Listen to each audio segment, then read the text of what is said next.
क्योंकि नया बैच है तो पहली बात तो आप सबका स्वागत है, जो भी हमारे नए स्टूडेंट हैं। ठीक है। और नया बैच है जिसके अंदर हम शुरुआत कर रहे हैं कि एक्चुअली में वीजा क्या होता है। ठीक है।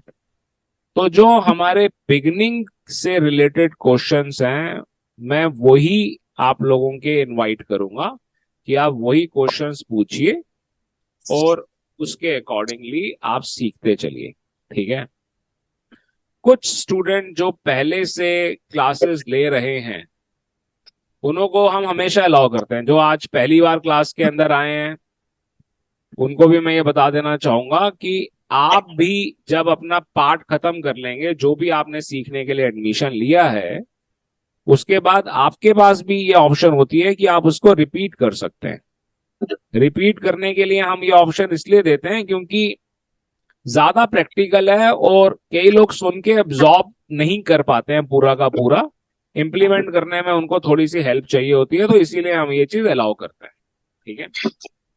तो जो लोग भी रिपीट कर रहे हैं या जिन्होंने पहले नहीं किया है, ठीक है, बिल्कुल बिगनिंग में जैसे होता है उस ढंग से चलिए। अगर आपको किसी भी कारण से लग रहा है कि इसके अंदर बैठना है, देन ऑब्वियसली बड़ी सिंपल सी बात है कि अभी आपके पास वो कॉन्फिडेंस नहीं है कि आप रियलिटी में ऐसे करें। ठीक है। तो रियलिटी में करने के लिए आपको जो सीखना है वो बेसिक्स ही हैं और बेसिक्स का क्लियर होना जरूरी है। ठीक है। तो एक बार दोबारा से मैं आप लोगों का स्वागत करता हूं आपकी फर्स्ट क्लास के अंदर। तो फर्स्ट क्लास के अंदर हम करवाते क्या हैं, ये सब समझाने से पहले मैं आपको थोड़े से रूल्स बता देता हूँ ऑनलाइन क्लास के। आप सबसे मेरी रिक्वेस्ट है कि टेबल और चेयर का इस्तेमाल करें, क्लास लेते हुए ट्रैवल ना करें, गाड़ी ना चलाएं, पैदल ना घूमें, ये सब चीजें ना करें। ठीक है। पहली क्लास के अंदर एक्सेप्शंस मैं जरूर एक्सेप्ट कर रहा हूं, अगली क्लास के अंदर नहीं करूंगा। ठीक है। दूसरी चीज, अपना कैमरा ऑन करें। IPhone 13 pro max, please turn your camera on, otherwise I would have no other option but to remove you from the class. ठीक है। ओके। अब वीजा लेना है। ठीक है। तो सबसे इंपॉर्टेंट डॉक्यूमेंट जो एक वीजा एजेंट के लिए सबसे इंपॉर्टेंट होता है, देखो बहुत सारी चीजें तो ऐसी हैं जो क्लाइंट को पता है, जो उन्हें पता है या जो क्लाइंट ने देनी है वो हमारे लिए उतना इंपॉर्टेंट है ही नहीं। जब वो हमारे लिए उतना इंपॉर्टेंट ही नहीं है, ठीक है, तो उसके अंदर ज्यादा सीखने वाला भी नहीं होगा। राइट। तो सबसे ज्यादा जो सीखने वाली चीज है वो है कवरिंग लेटर। ठीक है। अगर हम कवरिंग लेटर ठीक लिख देते हैं तो हम वीजा मिलने के चांसेस काफी ज्यादा इंक्रीज कर लेते हैं। ठीक है। कवरिंग लेटर हमारे को ज्यादातर केसेस में देना होता है, जहां पर ई वीजा है वहां पर नहीं देना होता। बट कनाडा का भी ई वीजा है, वहां पर भी हम कवरिंग लेटर देते हैं।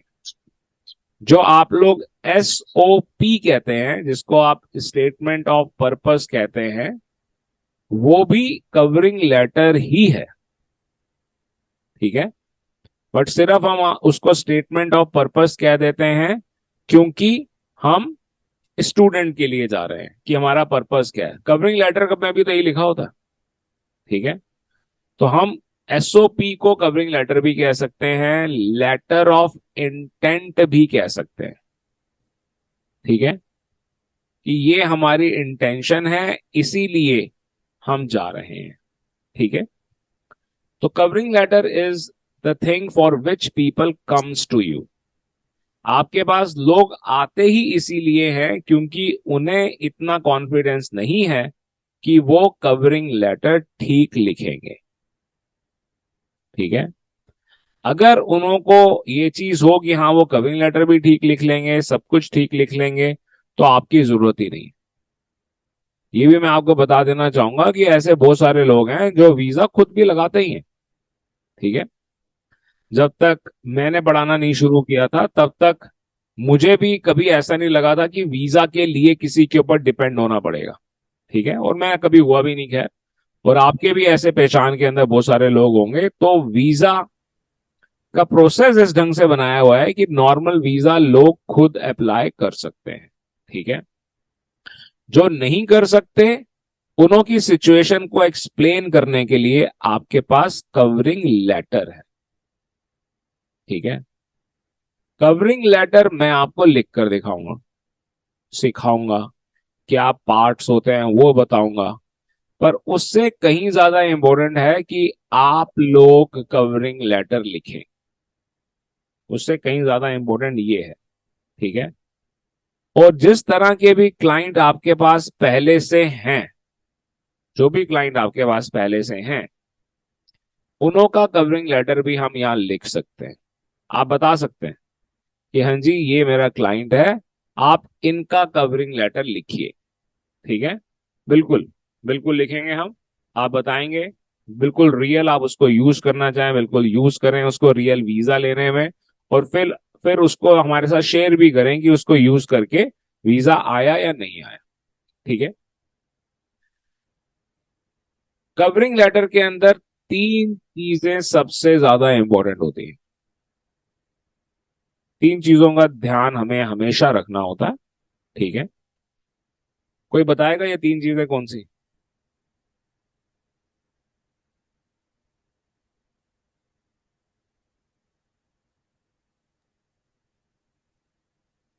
कोई नहीं बताएगा। Passport number. Passport number is one of the document और नॉट? यस। यस। अगर आप कवरिंग लेटर लिख रहे हो तो उसके अंदर पासपोर्ट नंबर होना बड़ा जरूरी है। Date of travel sir. Date of travel की, कब आप एंटर करोगे और कब आप एग्जिट करोगे, है ना। आपका नाम और आपके कंपेनियन का नाम, ये तीन चीजें इसके अंदर होनी बहुत जरूरी है। एम आई राइट और नॉट? है ना।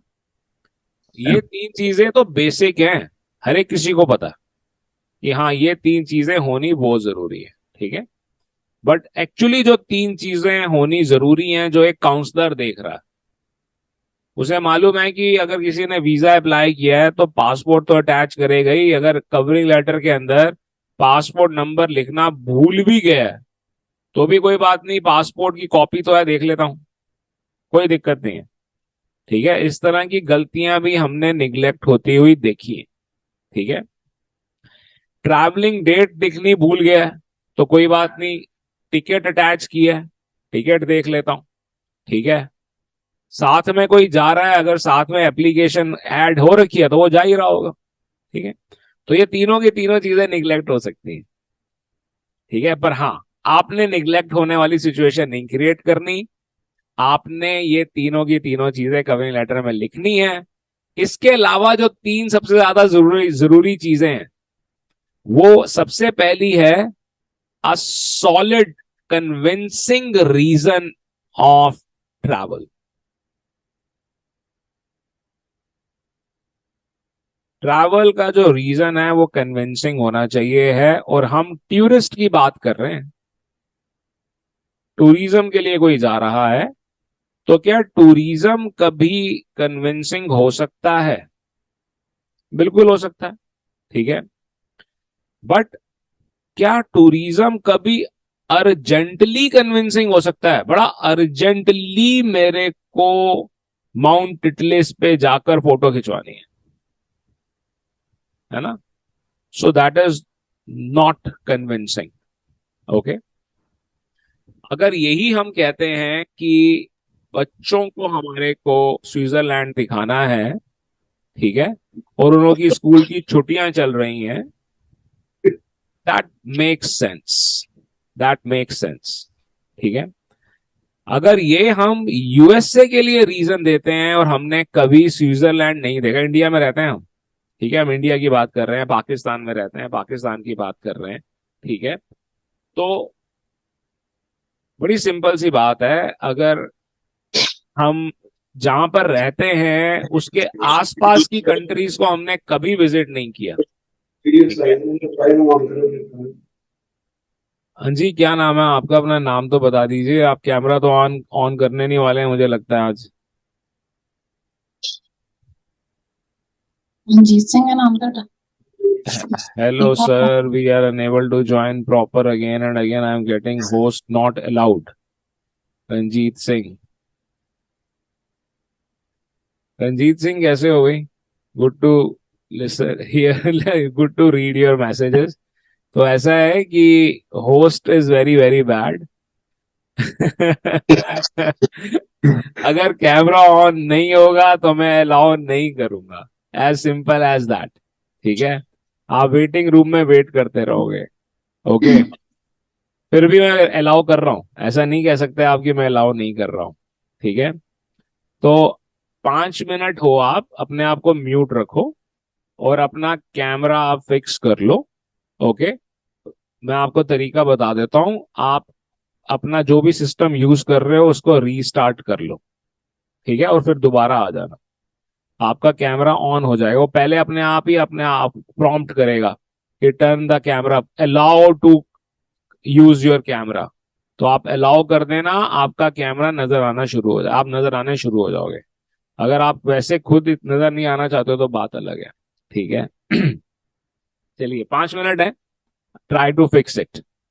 ओके। तो रीजन जो है ट्रैवल का वो कन्विंसिंग होना चाहिए।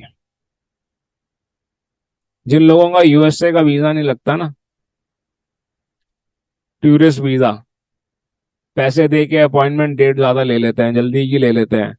तो काउंसलर एक ही सवाल पूछता है कि भाई इतना क्या जरूरी है आपके लिए जाना? आपकी डेट तो 1 साल बाद की आ रही थी, आपने उसको चेंज किया। तो कहता है नहीं नहीं सर, मेरे लिए घूमना बहुत जरूरी है। कहाँ गए हो? कहीं नहीं गए। तो इसका क्या सोल्यूशन है वो ऑब्वियसली हम बताएंगे। तो जो भी रीजन हमारे को देने हैं वो थोड़े सेंसेबल होने चाहिए। ठीक है। पहली चीज ये आपके कवरिंग लेटर के अंदर इनकॉर्पोरेट होना चाहिए है। ठीक है।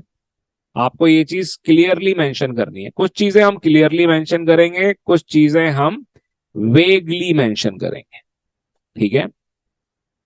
दूसरी चीज जो हमारे को मेंशन करनी है वो हमने इनडायरेक्टली अपने फाइनेंशियल्स को और एजुकेशन को मेंशन करना है। अगर ये टूरिस्ट वीजा है तो एजुकेशन को हम मैन्युपुलेट कर सकते हैं। करना नहीं चाहिए, कोई भी गलत काम आपको नहीं करना चाहिए। पर जो वीजा एजेंट कहते हैं कि हाँ जी आपका वीजा आ जाएगा और उनका सक्सेस रेट ज्यादा होता है, तो वो इस ट्रिक को यूज करते हैं। विजिटर वीजा के केस में क्वालिफिकेशन से रिलेटेड कोई भी डॉक्यूमेंट अटैच नहीं किया जाता है। रिक्वायरमेंट नहीं है अटैच करने की। ठीक है। अगर आप अटैच कर भी दोगे तो वीएफएस उसको लेगा ही नहीं, आपको हाथ के हाथ वापस कर देगा।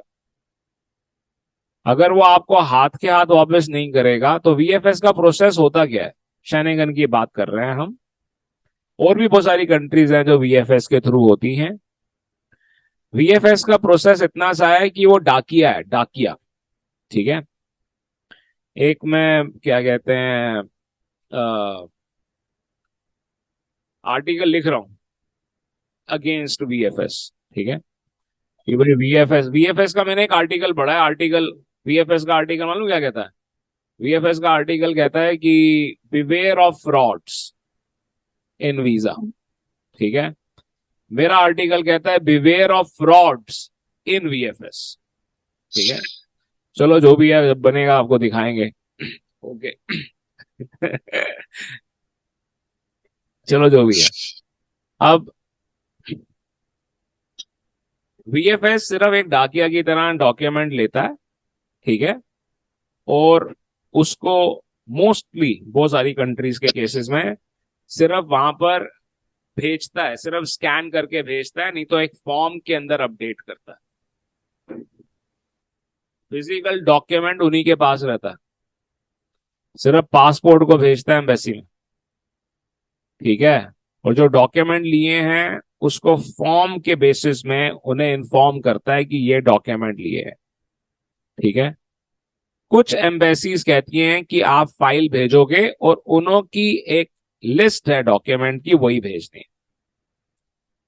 जो वो लिस्ट है, अगर वो विजिटर वीजा है तो उसके अंदर आपका क्वालिफिकेशन के डॉक्यूमेंट नहीं है। कवरिंग लेटर के अंदर हम मेंशन कर सकते हैं हमारी क्वालिफिकेशन जो भी है, डॉक्यूमेंट आप लगाओ या ना लगाओ एम्बेसी तक नहीं पहुंच रहे।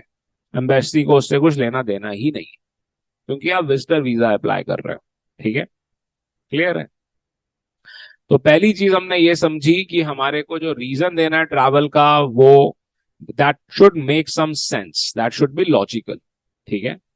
सेकेंडली हमने ये समझा कि हम अपने फाइनेंशियल्स को और क्वालिफिकेशन को इनडायरेक्टली प्रेजेंट करेंगे। ठीक है।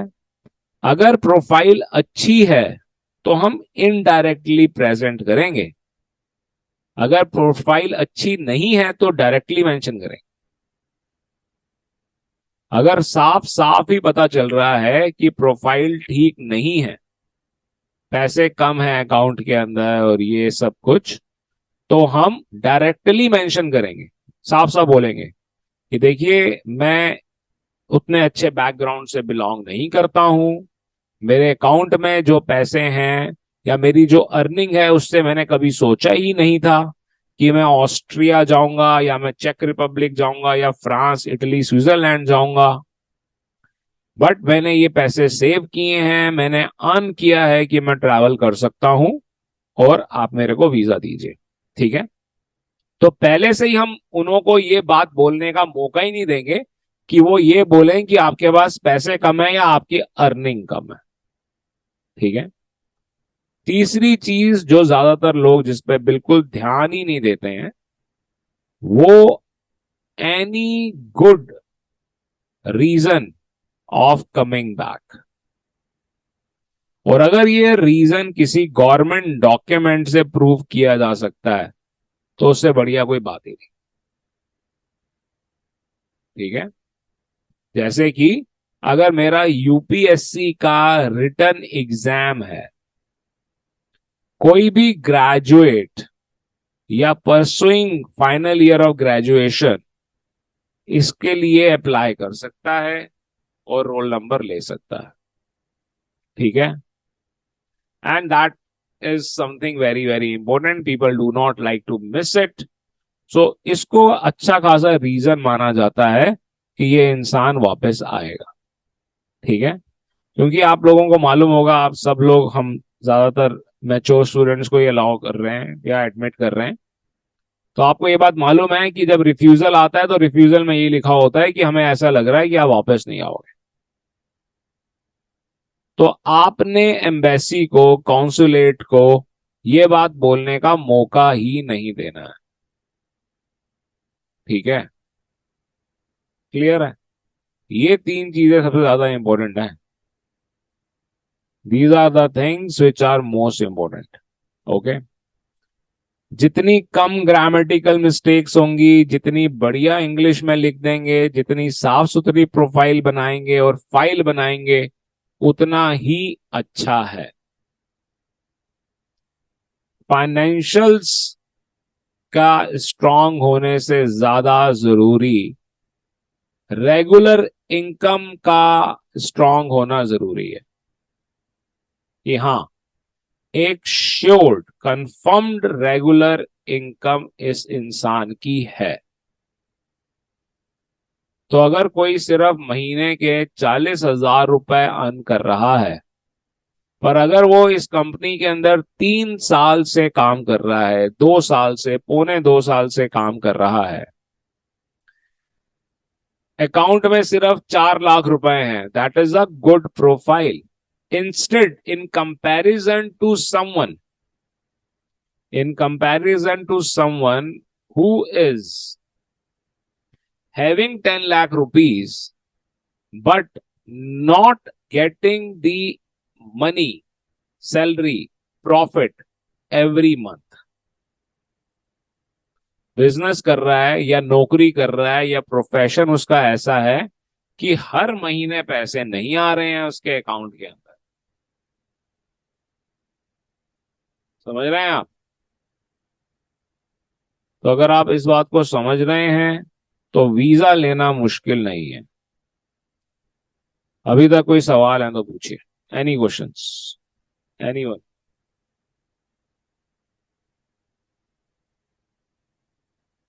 नो?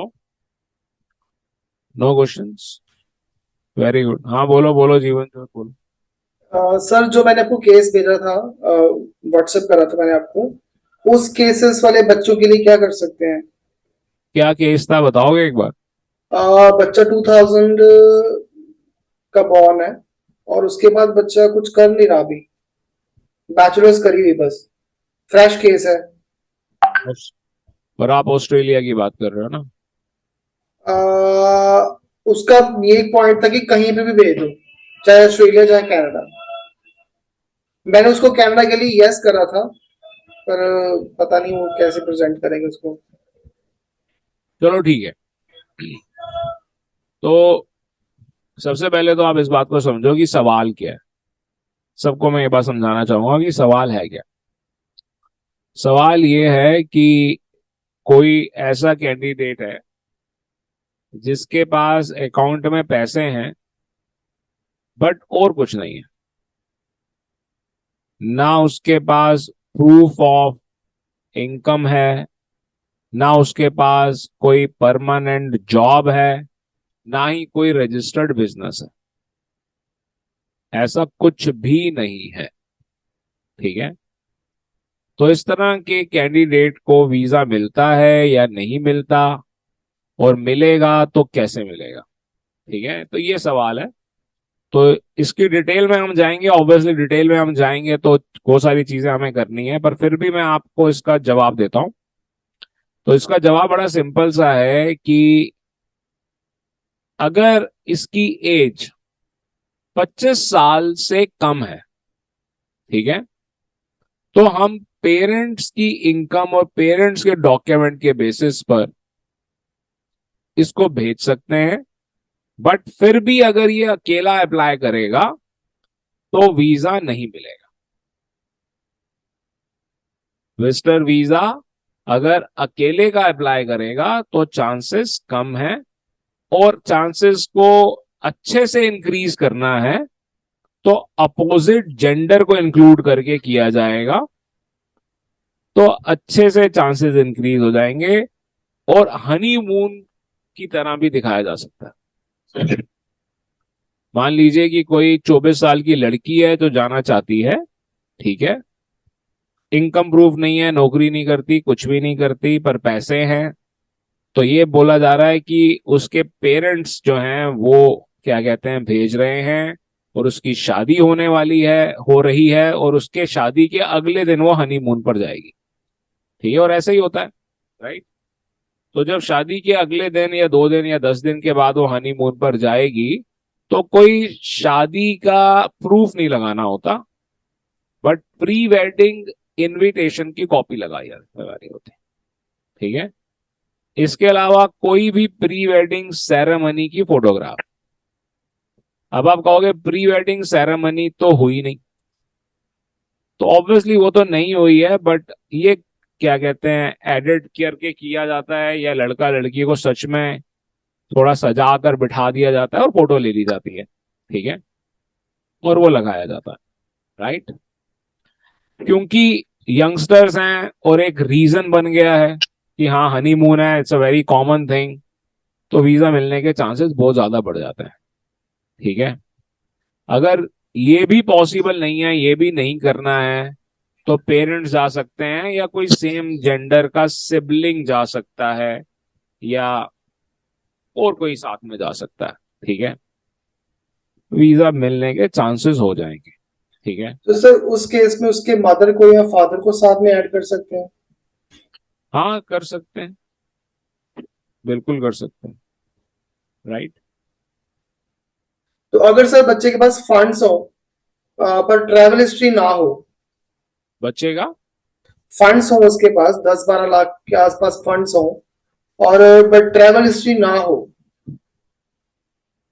ट्रैवल हिस्ट्री कोई प्री रिक्विजिट है ही नहीं वीजा लेने के लिए, एक्सक्लूडिंग मैक्सिको।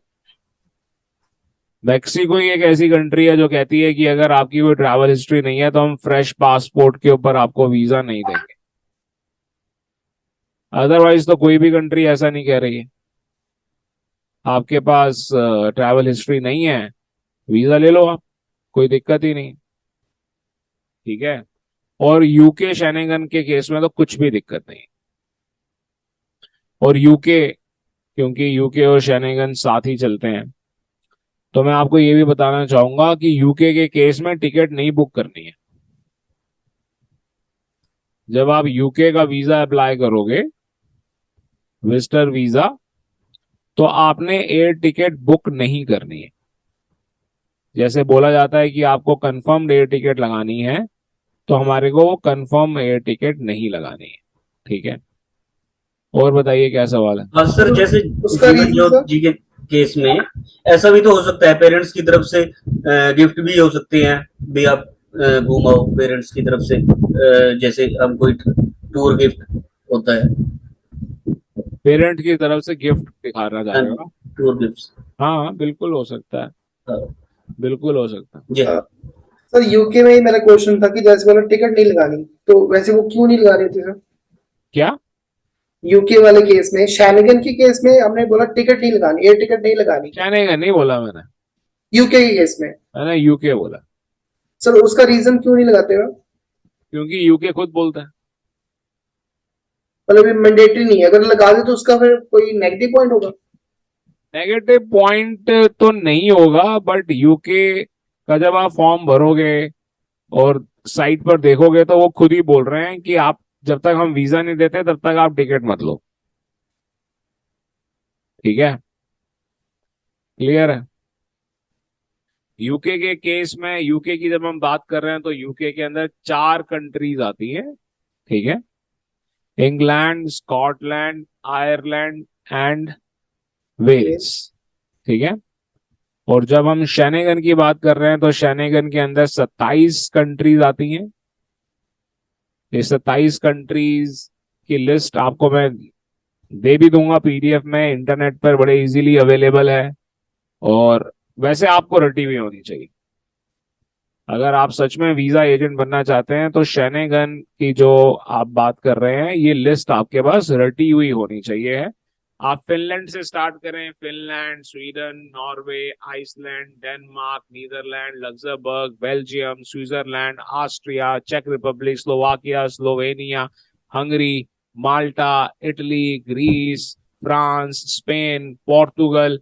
तो इस ढंग से आप चलेंगे तो आप बड़े आराम से, आपको याद रहेगी। तो मैप को एक तरह से फॉलो करें, क्लॉकवाइज या एंटी क्लॉकवाइज, तो आपको याद रहेगा। और ये कंट्रीज जो हैं ये कनेक्टेड है। और इसके अंदर जो न्यूली ऐड हुई है वो क्रोएशिया है, इसके बाद जो ऐड होने के चांसेस हैं वो जॉर्जिया है। ठीक है। तो ये 28 हो जाएंगी जल्दी। ओके। तो इनों का वीजा लेने के लिए हमारे को बेसिक डॉक्यूमेंट क्या चाहिए होते हैं? इनों का वीजा लेने के लिए हमारे को basic documents, valid passport. Passport आपका 1 साल के लिए वैलिड होना चाहिए। शेनेगन कहता है 3 महीने के लिए वैलिड होना चाहिए।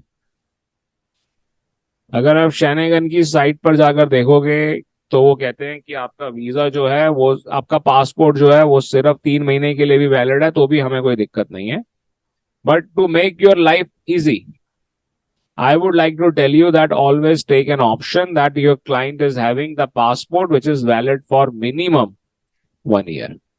Okay, there would be very less chances of problem in that case. Okay, पहली चीज।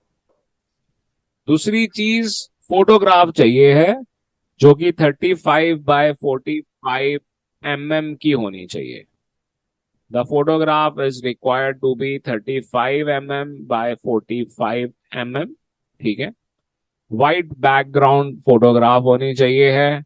और फोटोग्राफ के ऊपर कोई, मतलब आईज पर या फेस के ऊपर कोई रिफ्लेक्शन नहीं होनी चाहिए है।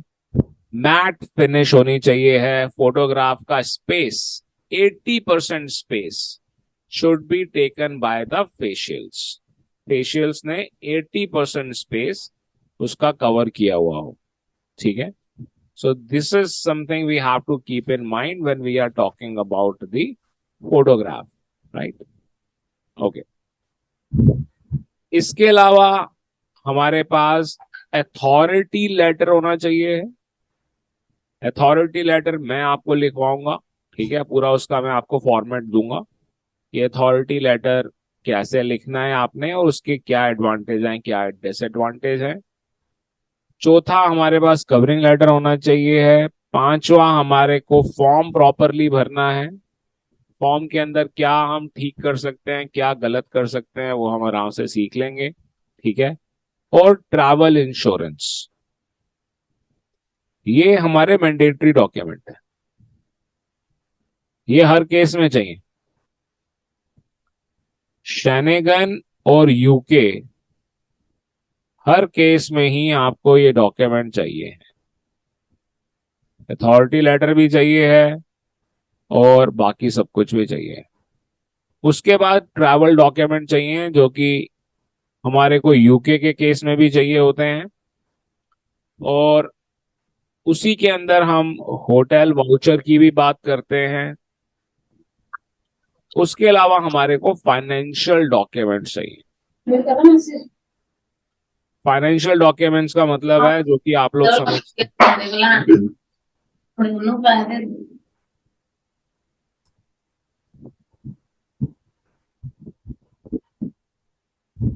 फाइनेंशियल डॉक्यूमेंट्स मतलब कि आईटीआर, बैंक स्टेटमेंट। सिर्फ यही दो फाइनेंशियल डॉक्यूमेंट नहीं है, 40 फाइनेंशियल डॉक्यूमेंट्स की लिस्ट में आपको देने वाला। ठीक है, तो नेक्स्ट क्लास के अंदर मैं आपको ये लिस्ट दिखाकर समझाकर आपको दे दूंगा। ठीक है, तो अगर ये वाला डॉक्यूमेंट नहीं है तो वो वाला नहीं है तो ये वाला, और डॉक्यूमेंट कोई दो चाहिए, एक डॉक्यूमेंट से बात नहीं बनने वाली। ठीक से बैठो विकास। ठीक है, मयंक सर, अगर इंडिया से अप्लाई कर रहे हैं तो आईटीआर है, अगर बाहर से कहीं और कंट्री से अप्लाई कर रहे हैं तो कोई भी प्रूफ ऑफ इनकम, ओके। कोई भी प्रूफ ऑफ इनकम आपको चाहिए है। ठीक है, हमारे को दो प्रूफ ऑफ इनकम चाहिए होते हैं। ठीक है, और ये दोनों के दोनों प्रूफ ऑफ इनकम जो हैं वो एक दूसरे को सपोर्ट कर रहे हो, ये कॉन्ट्राडिक्टरी नहीं होने चाहिए। सर, ये प्रूफ ऑफ इनकम में कुछ कॉमन होगा हर कंट्री में? आपका सैलरी स्लिप या जिस भी ढंग से जो पेमेंट आ रही है उसकी रजिस्ट्रेशन। अगर कोई बिजनेस कर रहा है तो जो पेमेंट आ रही है उसका प्रूफ देना है आपने। बैंक स्टेटमेंट तो देनी ही है। बैंक स्टेटमेंट सबके पास है, और मैं इस बात को समझता हूं, I could be wrong also, but एक टाइम था जब बहुत सारे मुस्लिम्स, हो सकता है अभी भी, बैंक अकाउंट नहीं खुलवाते थे। ठीक है, तो इन केस ऑफ इस्लामिक पीपल वो ऑप्शन आज भी है।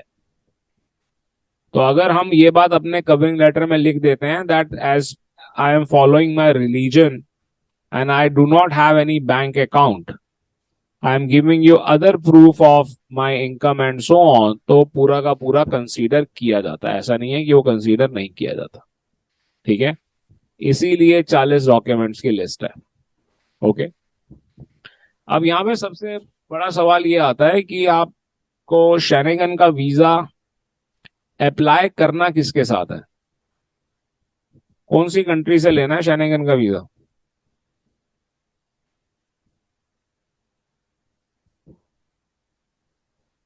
चलो आप ये सोच लो कि आप सब लोगों की 10 लाख रुपए की लॉटरी लगी है।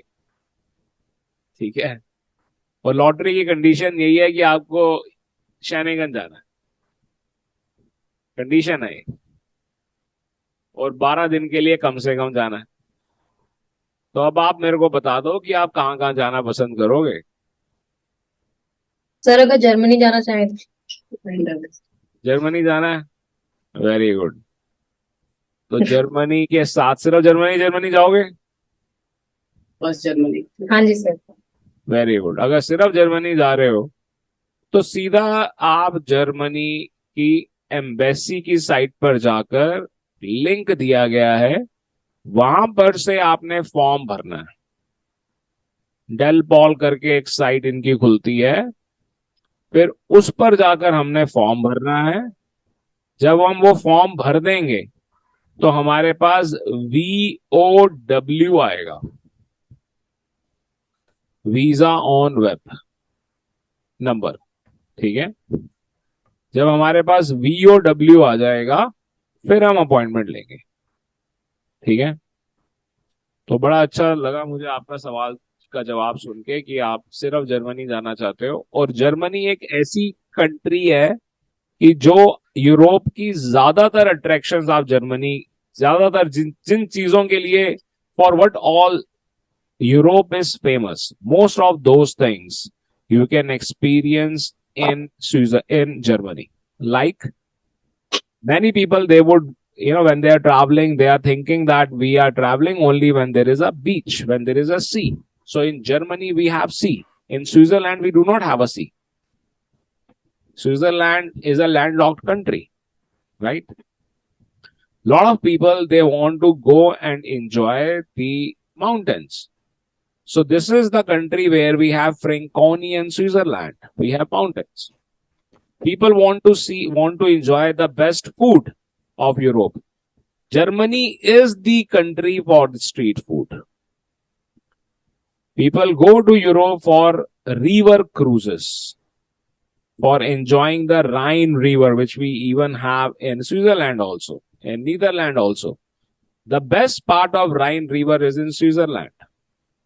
If someone is going to see the places like Amsterdam, canals, we can see that in Switzerland. If someone is going for nightlife, we can do it in Germany, sorry.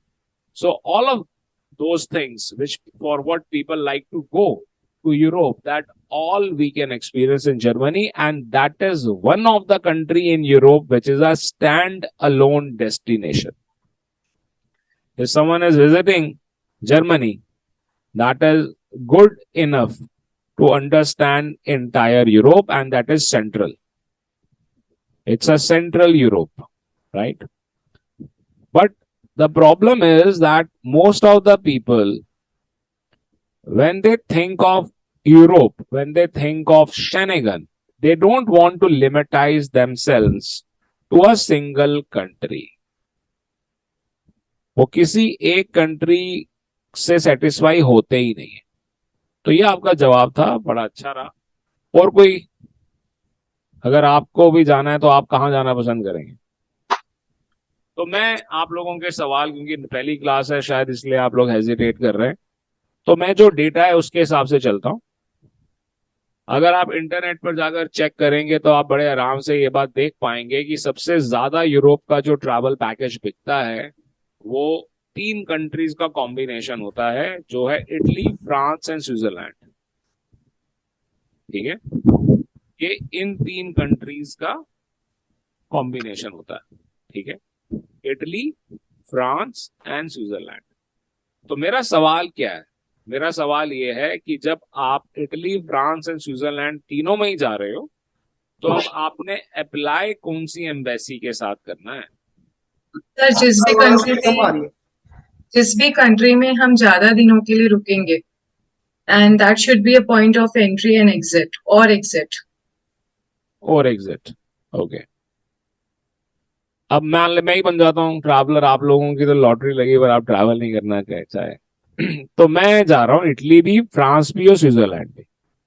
ठीक है, okay. और 12 रात का package है। 4 रातें सबसे पहले मैं एंटर करूंगा इटली से, ठीक है, फिर उसके बाद 4 रातें फ्रांस, फिर 4 रातें स्विट्जरलैंड। तो इक्वल हो गए। अब कहां से अप्लाई करोगे? अब सर जिस भी एम्बेसी का जल्दी आता है वीजा, फिर उस कंट्री के लिए करेंगे। मे बी स्विट्जरलैंड मेरे ख्याल से जल्दी मिल रहा है वीजा, एंड इवन फ्रांस। जिस कंट्री से एंटर कर रहे हो वहां से अप्लाई करो। ठीक है, जिस भी कंट्री से हम एंटर कर रहे हैं वहां से ही फिर हम अप्लाई करेंगे। If the duration of stay is equal, तो हम जहां से भी एंटर कर रहे हैं हम वहां से अप्लाई करेंगे। अगर मैं स्विट्जरलैंड से अप्लाई करता हूं तो वो मेरी एप्लीकेशन एक्सेप्ट ही नहीं करेंगे, ठीक है। और अच्छी बात यह है शेनेगन के केस में कि आपसे फीस आपकी फाइल देखने के बाद दी जाती है। जैसे कनाडा, ऑस्ट्रेलिया, यूएसए, यूके, इनों के केस में ऐसा नहीं है। आपसे पहले फीस ले लेते हैं, बाद में आपकी फाइल देखते हैं। पर इन कंट्रीज के केस में पहले आपकी फाइल देखी जाएगी, फिर फीस दी जाएगी। बट हाँ, अपॉइंटमेंट की फीस आप पहले से पे कर चुके होते, जो कि अप्रोक्सीमेटली 2500 INR है, 2500 INR होती है। अप्रोक्सीमेटली बता रहा हूं क्योंकि कुछ शेनेगन कंट्रीज अपॉइंटमेंट की फीस ले रही हैं 1600 रुपए, कुछ ले रही हैं 1900 रुपए, कुछ ले रही हैं 2300 रुपए। एक्चुअली ये फीस एम्बेसी नहीं ले रही है, VFS ले रहा है, ठीक है। ओके, चलो इसकी डिटेल में हम जाएंगे, आगे देखेंगे, करेंगे भी सही, VFS अपॉइंटमेंट भी लेंगे, हम सब कुछ प्रैक्टिकल करेंगे, ठीक है। तो समझने की बात यह है कि अगर हम 3 कंट्रीज में जा रहे हैं, तीनों जगह इक्वल ड्यूरेशन के लिए रह रहे हैं, तो जो हमारा पॉइंट ऑफ एंट्री है वहां पर ही हमने अप्लाई करना है, ठीक है। और कहीं पर अगर आप अप्लाई करते हो, अप्लाई करके पूरा प्रोसेस कर लोगे, जब फाइल सबमिट करने के लिए जाओगे तो फाइल सबमिट नहीं होगी, ठीक है। वो कहेंगे कि प्लीज आप दोबारा कीजिए, आप उसी कंट्री के अंदर कर सकते हैं। अब हमारे पास 2 ऑप्शंस होती हैं, या तो हम फिर से पूरा प्रोसेस करें, दोबारा से अपॉइंटमेंट लें, या फिर हम अपनी आइटिनरी ही चेंज कर दें। हम कहते हैं कि नहीं नहीं, वो गलती से लिखा गया है, चलो मैं सब कुछ ही चेंज कर देता हूं। अब अगर आप सब कुछ ही चेंज करोगे तो फॉर्म भी दोबारा चेंज करोगे, आइटनरी भी, और शेनेगन के केस में कंफर्म्ड रिटर्न टिकट अटैच करनी जरूरी है। In case of Schengen, attaching a confirm return ticket is mandatory. Okay, clear? आप पूछो क्या सवाल है जीवन जब। सर अगर हमें सिर्फ एक ही कंट्री में विजिट करना है तो फिर हम उसी कंट्री का वीजा अप्लाई करेंगे या उसमें भी शेनेगन करेंगे? कौन सी कंट्री जाओगे ये तो बताओ पहले। Germany sir. तो जब आप जर्मनी का वीजा अप्लाई करोगे ना, तो वो बाय डिफॉल्ट शेनेगन वीजा ही मिलेगा। इसका मतलब है कि मैं जर्मनी का वीजा बस शेनेगन मिल गया तो हमने वैसे मेन हमने प्रेफरेंस जो जर्मनी की थी, तो इट मींस बाकी कंट्रीज में जा सकते हैं फिर हम? बिल्कुल जा सकते हैं। ठीक है सर, थैंक यू। आपने जब फॉर्म भरा, आपने कहा कि मैं सिर्फ जर्मनी जाऊंगा, आपको वीजा मिल गया, उसके बाद आप जर्मनी जब पहुंचे तो आपको किसी ने कहा कि आप एक बस में बैठ गए। आप जब बस में बैठे तो वो बस स्विट्जरलैंड चली गई गलती से, आप गलत बस में बैठ गए, तो आपको बड़ा हैरानी हुआ, अरे मैं स्विट्जरलैंड आ गया, मेरे को पता ही नहीं था। ऐसे कई इंडियन है, वहां जाके उसने, अरे स्विट्जरलैंड वहीं से दिखाई देता था। दिखाई क्या देता था, छोटी छोटी सी तो कंट्रीज है, ठीक है। तो कोई दिक्कत ही नहीं है, कोई बॉर्डर कंट्रोल ही नहीं है, ठीक है। इट इज लाइक कि आप दिल्ली में आए, आप घूमते घूमते हरियाणा चले गए, घूमते घूमते आप हिमाचल प्रदेश चले गए, इट्स लाइक दैट, ठीक है। तो सर एंट्री और एग्जिट की स्टैम्प फिर वो जर्मनी की लगेगी ओनली, बाकी कंट्रीज की नहीं लगेगी? एंटर अगर आपने जर्मनी से किया है तो जर्मनी की लगेगी, एग्जिट जहां से करोगे वहां की लगेगी, ठीक है। ठीक है सर, थैंक यू। अब आंसर। हाँ जी, पूछो पूछो, मैं सवाल सुन रहा हूँ आपका। जैसे सर आपने कहा कि अगर मान लीजिए अगर सेपरेट एक आपने शेंगन का और एक का जर्मनी का मतलब सेपरेटली उसकी वेबसाइट से जाके हम ले सकते हैं, अगर सिर्फ जर्मनी का लेना है तो इस केस में बोलो बोलो, कंप्लीट करो। तो इस केस में अगर हम सेपरेटली वेबसाइट पे भी जाके जर्मनी का लेते हैं तो भी शेंगन मिलेगा। ये सिर्फ जर्मनी के साथ है, बाकी सभी यूरोपियन मतलब जो भी कंट्रीज आती है सारे शेंगन में उनके साथ। सारे शेनेगन के साथ सेम ही प्रोसेस। ठीक है। और जैसे मान लीजिए कि मैंने जर्मनी का सिंपली वेबसाइट पे जाके मैंने जस्ट फॉर ओनली जर्मनी ले लिया, उसके बाद मैंने एंट्री पॉइंट मेरा जर्मनी था, एग्जिट मैं फ्रांस से करूं, मैं पोर्चुगल से करूं, मैं कहीं से भी करूं, डज इट मैटर और नो? कोई फर्क नहीं पड़ता। ठीक है, बस इंसान पढ़ा लिखा होना चाहिए। ठीक है, कई लोगों के पास तो पूरा वीजा होता है, सब कुछ होता है, तो भी एंटर नहीं करने देते हैं। ठीक है, तो वो क्या मैटर करता है वो भी मैं आपको बता देता हूँ कि आपने वीजा तो जब ले लिया जर्मनी से, वीजा मिल भी गया आपको, और उसके बाद आप एंटर करते हो फिनलैंड से, तो इमिग्रेशन ऑफिसर पूछ सकता है। क्योंकि जब वो आपका वीजा देखेगा, वीजा के ऊपर वीजा नंबर होता है, वो उसको अपने सिस्टम में डालेगा, उसको पूरा नजर आ जाएगा कि ये अप्लाई कहां से हुआ और किसने इशू किया, किस कंट्री ने इशू किया। ठीक है, तो पूछेगा कि you were suppose to enter from Germany, what happened. मैंने किया हुआ है ऐसा कई बार। तो सिंपल सा जवाब है कि that when I plan at that time I was getting a cheaper fare on Lufthansa, then I saw a significant discount on Finnair, so I changed it. मना करके दिखाया अंदर घुसने से, मना ही नहीं कर सकता। अब यही जिससे सवाल पूछा जा रहा है वो लड़खड़ा जाता है, सर सॉरी सर। सॉरी की क्या बात है इसके अंदर? आपको वीजा मिला हुआ है शेनेगन का, आप बता दो कि whether I later on realized कि this is the right way to do the itinerary. जो दूसरा वे है वो मेरे को लंबा लग रहा था तो इसीलिए मैं ये कर रहा हूं, या उसमें मेरे ज्यादा पैसे लग रहे थे। आप जवाब देने के लिए रेडी होने चाहिए, otherwise they can not stop you. ठीक है, अगर उन्हें शक होता है कि नहीं ये इंसान कुछ और चक्कर है, तो वो रोक भी सकते हैं। ऑब्वियसली इमिग्रेशन ऑफिसर के पास ये राइट होता है।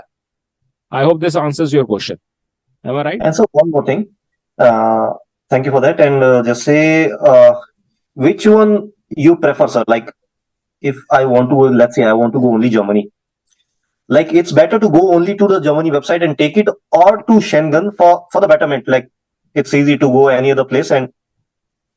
And second, which one is more easy? If I want to go like somewhere particular, that Germany is easy or Schengen is easy, or they both are same, not a issue? Schengen की कोई site ही नहीं है, आपको Okay, पता है sir. बात?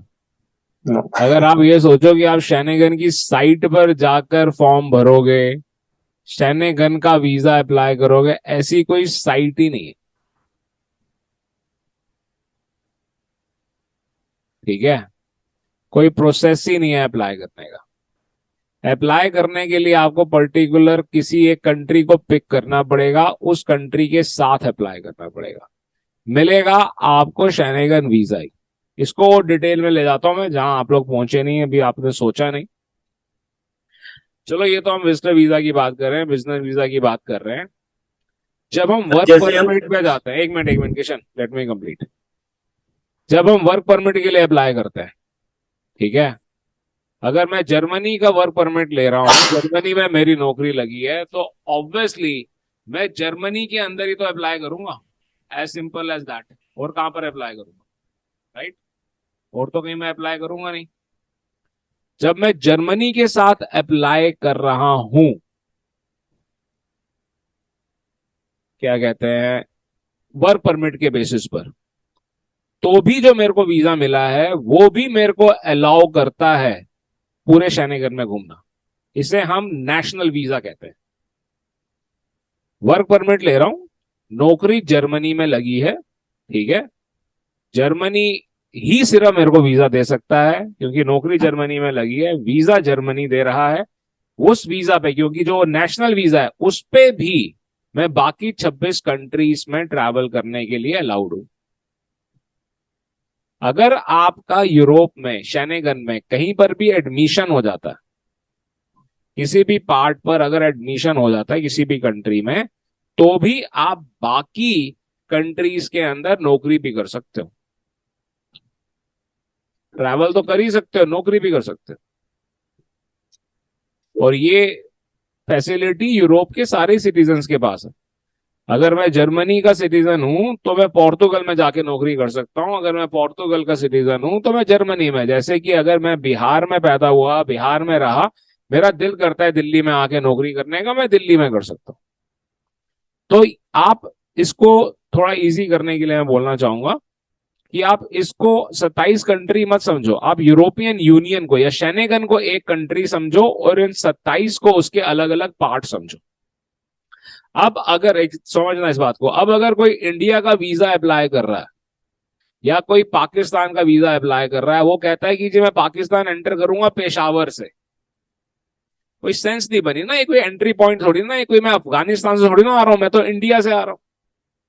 ठीक है, इसी ढंग से अगर कोई इंडिया की एम्बेसी को कहता है कि मैं एंटर करूंगा पोर्ट ब्लेयर से, कोई सेंस ही नहीं बनी। इसी ढंग से अगर आप कहते हो कि मैं लाटविया से अप्लाई करूंगा शेंगेन वीजा, मैं माल्टा से अप्लाई करूंगा, मैं पोलैंड से अप्लाई करूंगा, वीजा नहीं आता है, फिर आपके सवाल का जवाब आता है कि वीजा सबसे आसानी से मिलता है फ्रांस, स्विट्जरलैंड और इटली से और स्पेन से।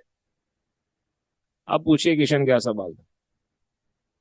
सर जैसे आपने पहले बताया था हमें कि कनाडा में जैसे स्पॉन्सरशिप होती है, कोई आपका रह रहा है स्पॉन्सर कर देता है, क्या यहाँ से भी कोई स्पॉन्सर का सिस्टम होता है ये शेंगेन से? हाँ बिल्कुल होता है, क्यों नहीं। अच्छा, सेम प्रोसेस है उसका भी जैसे वहाँ? नहीं, थोड़ा सा डिफरेंट है, थोड़ी सी कहानी लंबी है यहाँ पे, और वो ओके। इसीलिए लंबी है क्योंकि कनाडा और यूएसए, यूके या ऑस्ट्रेलिया या न्यूजीलैंड के अंदर ये काम कराना, स्पॉन्सरशिप के पोस्टल वगैरह करा लेना आसान है, क्योंकि ऑनलाइन ही कर पाते हैं हम। ऑनलाइन जब हम कर पाते हैं क्योंकि इंग्लिश में वेबसाइट वगैरह होती है। आप यूरोप की अगर ये सब वेबसाइट्स खोलने बैठोगे तो आधी चीजें खुलती नहीं है, इंग्लिश में ट्रांसलेट भी नहीं होती हैं। आप कहोगे गूगल वेबसाइट ट्रांसलेट होती है, बहुत सारी चीजें ट्रांसलेट नहीं होती हैं, और ट्रांसलेट करके करना शुरू भी करोगे तो भी इतना लेंदी हो जाएगा कि मजा नहीं आएगा। अब वही जिसको जर्मन आती है वो कर लेता, जिसको फ्रेंच आती है वो कर लेता है, जिसको इटालियन आती है वो कर लेता है। जो सच में स्पेशलाइज्ड इमिग्रेशन एजेंट बन के बैठे हुए हैं तो वो इटली के बैठे हैं तो इटली इटली कर रहे हैं, उनको इटालियन आती है। वो जितने भी गवर्नमेंट की चीजें करनी है उन्हें उन्हें वो कर लेंगे। अब आप सोचो कि अगर किसी को पंजाब के अंदर गवर्नमेंट की साइट्स पर जाकर काम करना है और उसको गुरमक्खी पढ़नी ही नहीं आती तो वो क्या करेगा, औखा हो जाता है ना फिर। वही वाली बात है। ठीक है, क्लास खत्म करने से पहले ये 35x45 mm, उससे ज्यादा जरूरी है आप ये देखें कि 80% space is taken by the patients. और फोटोग्राफ को देख के ही पता लग रहा है कि फोटो क्वालिटी है, फोटो क्वालिटी पेपर है और मैट फिनिश है। ठीक है, and this is the visa.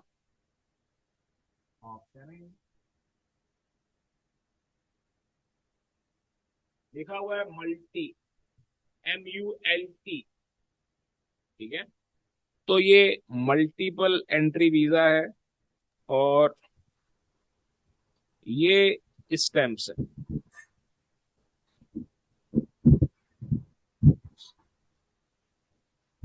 Okay, so sticker, इसको स्टैम्प वीजा भी कहते हैं, स्टिकर वीजा भी कहते हैं। सर एक क्वेश्चन है, बोलिए। जैसे आपने बताया था कि शेंगेन में जो 4 कंट्रीज है, Italy, France and Switzerland, 3 country, right? एक पोर्ट स्पेन भी ऐड कर लो। स्पेन है ना? तो सर ये आपने मतलब विद एक्सपीरियंस मतलब आपने फील करा, या हमें मतलब कोई इसका एंट्री पॉइंट कैसे पता चलेगा कि इसमें इन्हीं में अप्लाई करना हमने? फिर से बोलना क्या सवाल है। सो जैसे हमने ये डिसाइड किया था कि ये 4 कंट्रीज है, France, Italy, Spain and Switzerland, ये एंट्री पॉइंट्स है, राइट? हाँ, तो सर हमें मतलब कैसे पता चलेगा कि इन कंट्रीज के अलावा कौन से और पॉइंट है जहां पे हम वीजा अप्लाई कर सकते हैं? भाई जहां जहां डायरेक्ट फ्लाइट जा रही है या जहां फ्लाइट जा रही है, चाहे डायरेक्ट ना जा रही हो, ओके, वहां का करो ना आप। ठीक है, ठीक है, मतलब वो एंट्री पॉइंट हो जाएंगे। हाँ बिल्कुल ठीक। ठीक है sir, thank you, thank you. Sir Schengen visa कितने समय के लिए वैलिड रहता है? जैसे आपने बताया मल्टीपल एंट्री। देखो, अगर आपकी किस्मत अच्छी है तो मैं आपको दिखाऊंगा अपने दूसरे पासपोर्ट पे 5 साल का भी वीजा मिलता है। ओके। ठीक है। बट कॉमनली जो आप डेट मांगते हो उससे ज्यादा मिलता है। ठीक है। अगर आप लिख रहे हो कि मैं 15 नवंबर से 25 नवंबर के लिए जाऊंगा, अगर मैं 15 नवंबर से 25 नवंबर के लिए जाना चाह रहा हूं, तो अगर मैं एक समझदार एजेंट या एक समझदार ट्रैवलर हूं, तो मैं कम से कम 10 अक्टूबर तक अप्लाई भी कर लूंगा। ठीक है। 20 अक्टूबर तक मेरा वीजा आ जाएगा, तो मेरा जो वीजा आएगा वो 20 अक्टूबर से 20 दिसंबर तक का होगा। ठीक है। तो यूजली 90 डेज, 90 एंड 180 डेज का रूल ये फॉलो करते हैं। ठीक है।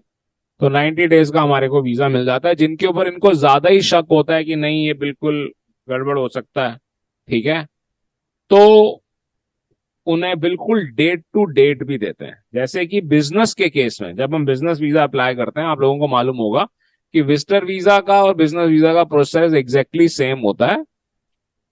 सिर्फ बिजनेस वीजा के लिए 2 डॉक्यूमेंट एडिशनल चाहिए होते हैं।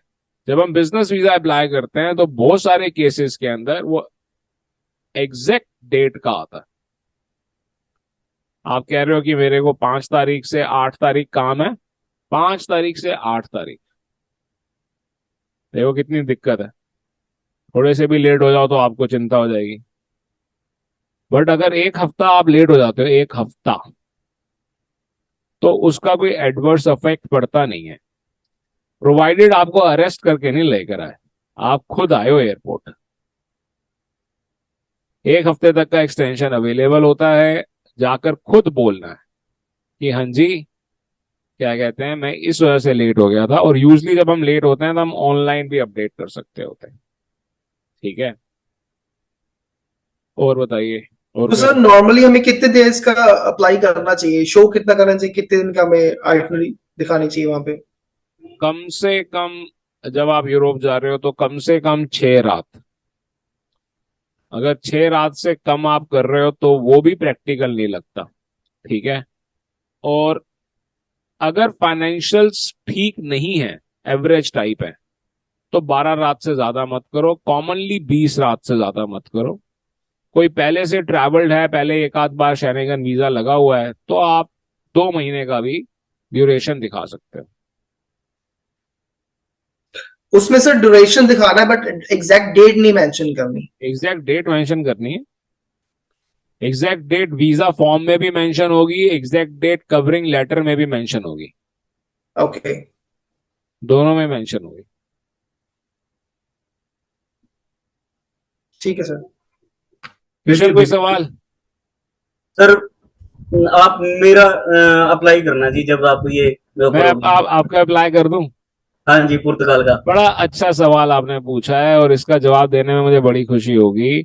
मेरा साइड बिजनेस है ये, मैं पैसे से बहुत प्यार करता हूँ, ऐसी कोई बात कोई नहीं बात नहीं है। सर, हम आपको पैसे दे आए देंगे। आते हुए पैसे को कौन मना करना चाहेगा? 3 लाख ठीक है, रुपए, ठीक है sir. 3 lakh rupees per application. Okay, इतने पैसे हैं। क्लाइंट है मेरे पास। अच्छा जी, हाँ बिल्कुल है। ठीक है। हाँ बोलो मौसम, क्या सवाल है? आप यहाँ पर करवा लो। आप जो कह रहे हो ना, वो आप क्लास के अंदर करवा लो। ऐसे मेरे स्टूडेंट हैं जिन्होंने बिल्कुल इसी इंटेंशन से एडमिशन लिया और हमने सारा कुछ किया और वीजा भी मिला। ठीक है। ठीक है सर, तो आप बात वो, हमने फॉर्म भरना है, फॉर्म आपका नाम का भर देंगे। ठीक है। या जो भी आपकी सिचुएशन है आप बताते जाओ, वैसे भरते जाएंगे। कवरिंग लेटर लिखना है, सब वैसा वैसा करते चले जाएंगे, करते चले जाएंगे। अलग से कराने की कोई जरूरत ही नहीं है ना। ठीक है सर। जब आपको हर एक चीज हम क्लास में कराने की बात कर रहे हैं तो अलग से क्यों करना है? और यही सिखा रहे हैं। आप मैं सोचो कि क्लास में ही की बात आप, करूंगी। आप इस बात को समझो, आप इस बात को समझने की कोशिश करो। मैंने पहले भी ये बात बोली है कि मेरे को पैसे नहीं चाहिए और मेरे को आपके लिए और कुछ करना भी नहीं है। मैंने सिर्फ आपको पढ़ाना है। मैंने जो चीज आपको पढ़ाई, उसी चीज के लिए मैं आपको अपना क्लाइंट बना लेता हूं। तो as a teacher it's a failure for me. Yes sir. हाँ जी बोलिए मौसम, क्या सवाल है? सर ये जो विजिटर वीजा के लिए आपने जो फाइनेंसिस का बोला है, तो कितने अपने को मिनिमम फाइनेंसेस यहाँ पे शो करने पड़ते हैं? एंड मेरा सेकंड क्वेश्चन ये है सर कि जो लोग यहाँ पे विजिटर वीजा पे जाते हैं, वहां पे जाके वोकेशनल कोर्स कोई जर्मन वगैरह सीख लेता है, क्योंकि वहां पे यूनिवर्सिटीज का सुनते हैं कि बहुत फ्री में पढ़ाते हैं, तो उसका क्या सिनेरियो होता है सर? बिल्कुल ठीक बात है ये। आप 6 महीने तक का कोई भी कोर्स कर सकते हो। जैसे कि मैंने ही आपसे कहा कि जब भी मैं अपने बच्चों को लेकर जाता हूं तो हम किसी ना किसी एक्टिविटी के अंदर उनको डाल देते हैं। सिर्फ बच्चों को शुरू में जो दिक्कत आती है वो कम्युनिकेशन की आती है, क्योंकि इंग्लिश नहीं बोलते हैं लोग वहां पर। वहां पर ज्यादातर पढ़े लिखे लोग भी they won't like to speak in English. और जिनको इंग्लिश आती है यहाँ पर, तो इंडिया में या एशिया में तो ऐसा है ना कि इंग्लिश नहीं भी आती है, then also they want to speak in English because they want to show off that they are good in English. वहां पर ऐसा नहीं है, they feel bad in speaking in English. ठीक है, तो वो सिर्फ दिक्कत आती है। 3 महीने का तो वीजा ही है सिर्फ, तो 6 महीने वाला कोर्स छोड़ दो, वो होगा नहीं। फॉरेन नेशनल हो, फ्री वाले के अंदर एडमिशन होगा नहीं। अगर फ्री वाले के अंदर एडमिशन होगा तो सीजन होना चाहिए। जो सीजन होता है वो जैसे दिल्ली यूनिवर्सिटी का खुलता है वैसे ही 10 दिन के लिए खुलता है। अब कोई इतना समझदार है जो उसके हिसाब से प्लानिंग करके जाता है तो उसका एडमिशन हो जाता है और यहीं से कर लेता है। तो वही लैंग्वेज बैरियर, जहां पर आप वो भरना शुरू करोगे तो वो जर्मन में मांगेंगे या इटालियन में मांगेंगे। आपको डॉक्यूमेंट भी ट्रांसलेट करके देने होंगे। जो इतनी तैयारी करके ही नहीं जा रहा वो कर ही नहीं पाता, जो तैयारी करके जाता है हो जाता है, बिल्कुल हो जाता है। पर होगा उतने ही ड्यूरेशन का जितने ड्यूरेशन का आपका वीजा है, उससे ज्यादा का हो ही नहीं सकता। तो अगर आपका 3 महीने का वीजा है तो 3 महीने से कम ड्यूरेशन का कोर्स कर लो, कोई दिक्कत नहीं है। 6 महीने का है तो 6 महीने से थोड़ा कम दिनों का कर लो, कोई दिक्कत नहीं है। अगर है ही 20 दिन का तो 10 दिन के, 5 दिन के, 2 दिन के बहुत सारे कोर्सेज, बहुत सारी एक्टिविटीज हैं जो अवेलेबल है। ठीक है, और करने में कोई नुकसान नहीं है, सच में सीखने के लिए मिलता है। बिल्कुल तरीका ही अलग है, बिल्कुल तरीका अलग है। The way they are going to behave, the way they are going to teach, everything is different. ठीक है नहीं इंडिया में वैसा। और कोई सवाल? एंड सर वो जो एक एक दो दो 5 हफ्ता 10 दिन 20 दिन 1 महीने के कोर्स करके कुछ फ्यूचर में फायदा हो सकता है, या देखो, बस वो अपने आप के लिए ग्रो करने के लिए? छोटे बच्चों के लिए तो क्या कहते हैं, 2 दिन में भी 3 दिन में भी वो काफी कुछ सीखते हैं। नहीं, हम जैसों के लिए सर। देखो, कुछ चीजें हैं जो हैं ही सिर्फ 2 दिन की। ठीक है, अब जैसे मान लीजिए कि आप शूटिंग सीखना चाहते हो। Europe is a heaven for someone who want to do wild life shooting. ठीक है, आपको अलाउड है, आप जाओ, पैसे दो, पहले आप गन खरीदो, फिर 2 रिवॉल्वर खरीदो, उसकी बुलेट्स लो जो सिर्फ एनिमल्स को किल करने के लिए यूज हो रही है, जगह है, परमिशन लो, और जाके हंटिंग करो, खाओ, पकाओ। It's an entirely different experience. 2 दिन are more than enough. Tour लेकर जाते हैं यहाँ से, हम करवाते हैं वहां पर। जो लोग यहाँ पर अपने शौक पूरे नहीं कर पाते, हर एक किसी को लाइसेंस नहीं मिलता, और यूरोप में जाकर आपके पास इतनी बढ़िया बढ़िया गन्स हैं, इतनी सारी चीजें हैं जो इंडिया के अंदर 200% टाइम, 200 टाइम्स प्राइस पर भी अवेलेबल नहीं है, और आप इंपोर्ट भी नहीं कर सकते हो। ठीक है, तो कई ऐसी चीजें होती हैं जो आप 2 दिन में 3 दिन में कर सकते हो। ऐसा नहीं है, जैसे कि लोग बियर बनाने के लिए सीखने के लिए जाते हैं। एक आपको सुनना चाहिए मेरे ख्याल से, that interview is available on YouTube. Beer cafe करके है जो शायद 200 से ज्यादा उन्होंने खोल लिए हैं। गुड़गांव से स्टार्ट हुए थे, और ब्रूरी उन्होंने स्टार्ट की थी। ठीक है, कि हर रेस्टोरेंट के अंदर बियर, जैसे यूरोप के अंदर होता है। यूरोप के अंदर क्या होता है कि बैरल्स, मैं यूरोप में रहा हूं, ठीक है, तो जो बैरल है उसके अंदर एज कर रहे हैं, उसके अलावा कुछ जो भी लोकल उनके पास क्या कहते हैं इंग्रेडिएंट्स होते हैं वो भी डालते हैं, और जो लकड़ी होती है जिसके अंदर वो उसको बना रहे होते हैं उसका फ्लेवर भी आता है। तो वही कॉन्सेप्ट उन्होंने यहाँ पर स्टार्ट किया, और उन्होंने 200 से ज्यादा क्या कहते हैं यहाँ पर अब रेस्टोरेंट्स हैं। इंडिया की मैं बात कर रहा हूँ, इट्स अ बिग कंपनी, शायद बियर कैफे ही नाम है, कनॉट प्लेस के अंदर भी है, गुड़गांव के अंदर काफी सारे हैं। 15 दिन का कोर्स यूरोप का। सर बडवाइजर फैक्ट्री का टूर होता है, टूरिस्ट भी करते हैं। अगर आप नीदरलैंड जा रहे हो, Budweiser belongs to Netherland. Drink करना बहुत बुरा है, बिल्कुल नहीं करना चाहिए, बस मैं आपको बता रहा हूँ। बडवाइजर का रियलिटी में टूर होता है, ठीक है, फैक्ट्री का, और आप उसमें भी काफी चीजें सीख सकते हो। चीज मेकिंग का टूर है। टूर क्या मतलब, कोर्स है, ठीक है। तो कई चीजें हैं जो ऐसी चीजें आप सीख सकते हो, फायदा होता है। नहीं, लेकिन इन चीजों को कभी फ्यूचर में दोबारा जाने से, ये कोर्स करने से दोबारा फ्यूचर में कभी इजीली वीजा मिल जाएगा, आगे पीआर मिल जाएगी या कुछ और इससे कनेक्टेड है इसका, या ये सेपरेट है सर? जब आप पीआर के लिए अप्लाई करते हो तो वो पूछते हैं कि आपने कोई कोर्स किया है, तो आप यस कह सकते हो, चाहे उसकी ड्यूरेशन कोई भी थी, अदरवाइज तो आप नो ही कहोगे।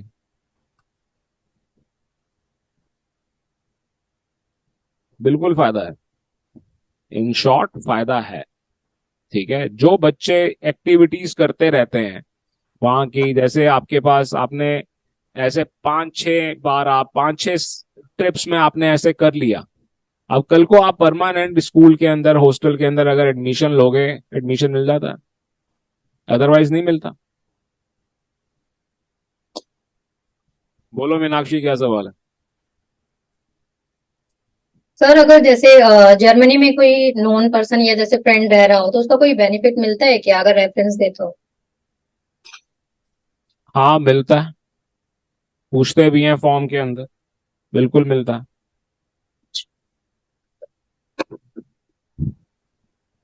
तो चलिए ठीक है, इससे पहले कि क्लास आज की कंक्लूड करें, मैं दोबारा से आपको बताना चाहूंगा कि ये क्लास हर मंडे, वेनसडे, फ्राइडे 8 बजे है। मीटिंग आईडी और पासकोड सेम रहेगा। अगर आपके कोर्स का पार्ट है तो आपने जरूर आना है, अगर आपके कोर्स का पार्ट नहीं है तो आपने नहीं आना है, ठीक है। So this is the only request I have. और अगर आप क्लास ले रहे हैं तो सीरियसली लें, ताकि आप रियलिटी में वीजा 2 हफ्ते के अंदर हो जाता है ये कंप्लीट। अगर हम शैनेगन को अच्छे से करें, सिर्फ 6 से 8 क्लासेस के अंदर शैनेगन और यूके कंप्लीट हो जाता है, ठीक है। मतलब कि आप 2 हफ्ते के अंदर, 1 हफ्ते के अंदर और 2 क्लासेस के बाद आप वीजा लगाने लायक होंगे। और वीजा लगाना है, अगर आपको 2 क्लासेस के बाद या 4 दिन के बाद वीजा लगाने लायक होंगे, तो आज आप क्लाइंट इकट्ठे करने शुरू कर सकते हैं। What I think this guy is